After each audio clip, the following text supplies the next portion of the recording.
எப்போ வீட்டுக்கு வரேன்னு சொன்ன? எப்ப வர மகேஷ்? எனக்கு மனசு சரியில்லை, எங்கேயோ போனேன், அதான் வீட்டுக்கு வந்துட்டேன்ல. என்ன பேசுற மகேஷ்? நேத்து நைட்டு ஃபுல்லா அப்படி புலம்பி இருக்க, காலையில சொல்லாம கொள்ளாம கிளம்பி போயிருக்க. அதான் நான் எங்க போயிருக்கேன்னு காலையிலேயே எனக்கு கால் பண்ணி விசாரிச்சிட்டேன்ல, அப்புறம் என்ன? அப்புறம் என்னவா மகேஷ்? ஆண்டியும் அம்மாவும் என்ன கேள்வி மேல கேள்வி கேட்டுக்கிட்டே இருக்காங்க. அவங்களுக்கு நான் என்ன பதில் சொல்லுவேன்? அவங்களுக்கு எதுக்கு நீ பதில் சொல்லணும்? என்கிட்ட அவங்க கேட்க வேண்டியதானே? நீதான் கால் பண்ண எடுக்கவே மாட்டேங்கிறீங்க. அது மட்டும் இல்ல மகேஷ், மகேஷ பத்தி இனிமே உன்கிட்ட தான் கேள்வி கேட்போன்னு 2 பேருமே என்கிட்ட சொல்லிட்டு போயிருக்காங்க. அப்போ மகேஷ பத்தி அவங்க எதுவுமே தெரிஞ்சுக்க மாட்டாங்க. மகேஷ், என்ன? என்ன பத்தி உனக்கு என்ன தெரியும்? உனக்கு தெரிஞ்சதானே நீ அவங்க கிட்ட சொல்லுவ. சொல்லு மித்ரா, என் மனசுல என்ன இருக்குன்னு உனக்கு தெரியுமா? மகேஷ், நானே சொல்றேன். இப்போதைக்கு என் மனசுக்குள்ள ஆனந்தியும் அவ குழந்தையும் தான் இருக்காங்க. அந்த குழந்தைய நான் பாத்துக்கணும், நானே என் பக்கத்துல வச்சு வளர்க்கணும். மகேஷ், நீ பேசுறதுல கொஞ்சமாச்சும் நியாயம் இருக்கான்னு நீயே யோசிச்சு பாரு. ஆனந்திய அன்பு கல்யாணம் பண்ணிக்கிட்டான். அந்த கல்யாணத்தை நீ தானே நடத்தி வச்ச. இப்போ நீ இப்படி பேசுறது கொஞ்சமாவது நல்லா இருக்கா மகேஷ்? மகேஷ், இங்க யாராவது கிட்ட என்ன நினைப்பாங்க மகேஷ்? யார பத்தியும் எனக்கு கவலை இல்ல. நான் ஒன்னும் ஆனந்தி மேல ஆசைப்படல. ஆனா அந்த குழந்தை, அவ வயித்துல வளர்ற அந்த குழந்தை மேல என்னையே அறியாம ஒரு பாசம், அத சொல்ல தெரியல மித்ரா. ஆனா என் மைண்ட் ஃபுல்லா, என்னோட தாட்ஸ் ஃபுல்லா இப்ப அந்த குழந்தை மேலதான் இருக்கு. அந்த குழந்தைக்காக இப்ப நான் ஆனந்திய பாத்துக்கணும்னு ஆசைப்படுறேன், அவ்வளவுதான். மகேஷ், நீ எப்படி நினைச்சாலும் அந்த நினைப்பு தப்புதான். அன்புதான் அந்த குழந்தைய தன்னுடைய குழந்தைய ஏத்துக்கிட்டான்ல. அப்புறம் எப்படி மகேஷ் நீ அந்த குழந்தைய சொந்தம் கொண்டாட முடியும்? நான் சொந்தம் கொண்டாடணும்னு நினைக்கல, ஆனா அந்த குழந்தை ஏன் கூட இருக்கணும்னு ஆசைப்படுறேன். அதெல்லாம் உன்கிட்ட சொன்னா புரியாது, சொல்லி புரிய வைக்க முடியாது. மகேஷ், நீ பேசுறதுல 1% கூட லாஜிக்கே இல்ல மகேஷ். லாஜிக்கா? பாசம் மித்ரா. எனக்கும் அந்த குழந்தைக்கும் நடுவுல இருக்கிற பாசத்துக்கும் எமோஷனல் கனெக்ஷனுக்கும் எந்த லாஜிக்கும் தேவையில்லை. நாளைக்கு நீ யாரையாச்சும் கல்யாணம் பண்ணி உனக்கு ஒரு குழந்தை பிறந்தா அப்ப வேணா உனக்கு கொஞ்சம் புரிஞ்சாலும் புரியலாம். அது வரைக்கும் நீ என்ன பைத்தியக்காரன் நினைச்சா கூட பரவாயில்ல. நீதான் என்ன பைத்தியக்காரன் நினைச்சுக்கிட்டு இருக்க. நான் உன்னை கல்யாணம் பண்றதுக்காக தான் காத்துக்கிட்டு இருக்கேன். வீட்லயே அந்த பேச்சுதான் போயிட்டு இருக்கு. மித்ரா, எனக்காகலாம் யாரும் காத்துட்டு இருக்க வேண்டாம். என் லைஃப்ல கல்யாணம்லாம் இல்லவே இல்ல. என் வாழ்க்கை என்ன வேற எங்கேயோ கூட்டிட்டு போகுது, வேற என்னென்னமோ நடக்க போகுது. எனக்காக வேற ஏதோ பொறுப்பு காத்துக்கிட்டு இருக்கு. எனக்காக வெயிட் பண்ணி உன் லைஃபை வேஸ்ட் பண்ணிக்காத. டேய் மகேஷ்,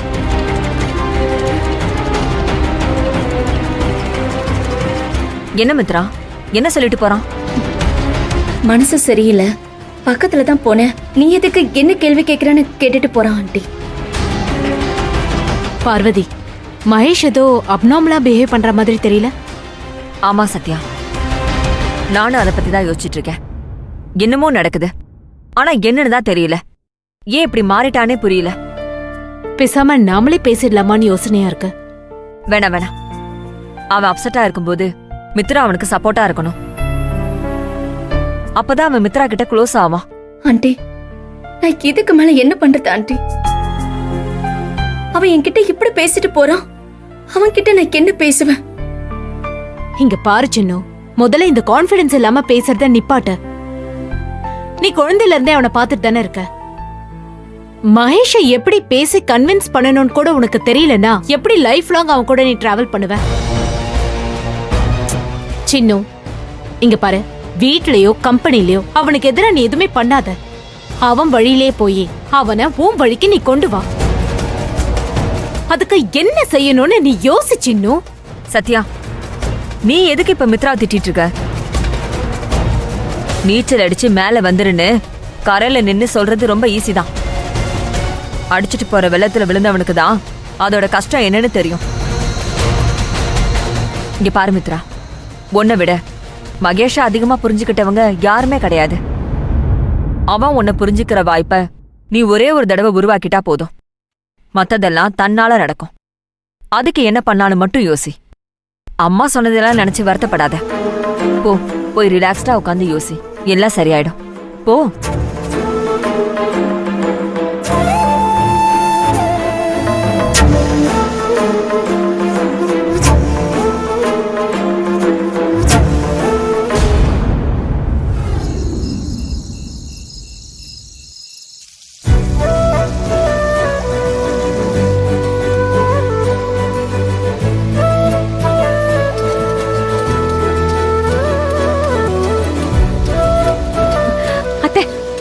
என்ன துளசி? அன்பு மாமாவும் யாழ்னியும் ஏன் இப்படி மாறி போயிட்டாங்கன்னு தெரியலையே. என்னமோ அவங்க இன்னைக்குதான் மாறின மாதிரி பேசுற. அந்த ஆனந்தி எப்ப இந்த வீட்டுக்குள்ள வந்தாளோ அன்னைக்கே அந்த ஆண்டவன் என் புள்ள தலையெழுத்த இடது கையால எழுத ஆரம்பிச்சிட்டான். அது சரிதான். எல்லாத்துக்கும் காரணம் அந்த ஆனந்தி தானே. அவ வலையில மாட்டிக்கிட்டு என்ன செய்யறோன்னு கூட தெரியாம அன்பு மாமாவும் யாழ்னியும் நம்ம குடும்பத்துக்கே கெடுதல் பண்ணிட்டு இருக்காங்க. ஒரு நாள் ஒரு செகண்ட் கூட மிஸ் பண்ணாம வாய்ப்பு கிடைக்கும் போதெல்லாம் அவ இடத்த வீட்ல ஸ்ட்ராங் பண்ணிட்டு இருக்கா அந்த ஆனந்தி. இப்ப கூட சதி திட்டம் தான் போட்டுட்டு இருக்காங்க அங்க 3 பேரும். சதி திட்டமா? என்ன சொல்ற? அத்தை, ஒவ்வொரு நாளும் இந்த வீட்ல என்ன நடக்கணும் என்ன நடக்க கூடாதுன்னு அந்த ஆனந்தி தலைமையில தான் கூட்டம் கூட்டி முடிவு பண்றாங்க. என்ன பண்றாங்க?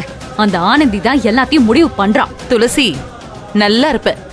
என்ன நடந்துச்சுன்னு முதல்ல சொல்லு. நீ குடுக்கற சஸ்பென்ஸ் எல்லாம் தாங்குற வயசு இல்ல எனக்கு. நாளைக்கு இந்த வீட்ல என்னெல்லாம் நடக்க போகுதுன்னு தெரியுமா அத்தை?